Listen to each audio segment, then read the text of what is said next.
अस्सलाम वालेकुम। Daily use English words. बोतल झूठी हैं। द बोतल इज़ यूज्ड। द बोतल इज़ यूज्ड। गिलास झूठा है। The glass is used. The glass is used. पानी झूठा है। The water is used. The water is used. तुम्हें अभी बहुत कुछ सीखना बाकी है।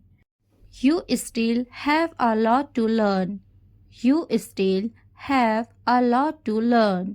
मुझे अभी कामयाब होना बाकी है। I am yet to succeed. I am yet to succeed.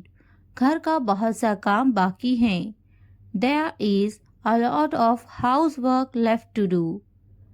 There is a lot of housework left to do. चाय झूठी है। इसकी इंग्लिश आप बताएं। अगर वीडियो पसंद आए तो लाइक, सब्सक्राइब, कमेंट करना ना भूलें।